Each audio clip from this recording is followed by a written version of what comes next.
Check Plan Rhyme Album Magalona, Spotify, TanggalogRecords.com. For Pilipinong Potente, New Pilipinas, BOA, AranetaPlatform.com.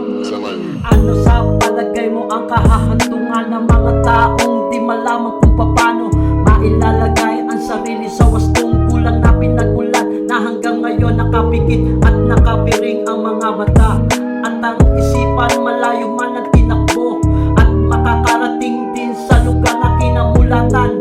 Iisa lang ang kahihinatnan na tagpong ito, marahil na ibaling mo sa alam mo na ang tama na dapat mo na nagawin ng ulit. Bakit at maraming taliwas na hanggang ngayon marami pa rin ang nakakagawa ng mga pagkakasala. Ako matapos kong talikuran ng mga taong alam ko na ang simula nasa bandang huli na, ako pa rin ang makikinabang at tumarap ako. Nasa alam ko na ako ay ako pa rin, wala ako na dapat na pagsisihan pa, sapagkat ginawa ko lang ang dapat na nararapat na ayoko lang sa bandang huli tayo ay talo. Huwag na natin gayahin pa ang mga taong miserable. Ang buhay nasa akala ko na wala nang katapusan ng mga paghihirap na ito, ngunit di ako naging nagmadali sa landas na aking tatawirin, at hindi ko pinakitid at hindi ko pinakipot at lawak na daraanan ko. At isa lang ako sa pinagkakatiwalaan at tinita ko ang pananaw ko sa buhay ko. Bakit? Sapagkat sumunod ako san man ako na kadestino, hindi ako galit san man ang posisyon sa organisasyon na ito.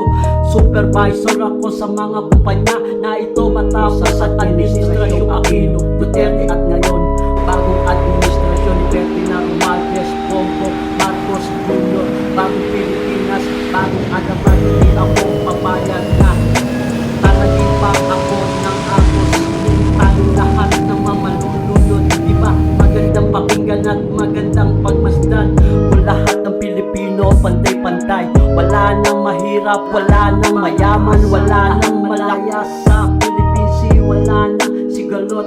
Kawawa ang kanya kung sisiglang pa ang digmaan sa pinag-aagawang teritoryo sa South Philippine Sea. Kunin natin sa mabuti at magandang usapan, huwag na natin palalain pa. Wala nang marahas na gagawin, lahat tayo sama-sama sapagkat tayo mga Pilipino. Check it. Ciao sa mga creative body.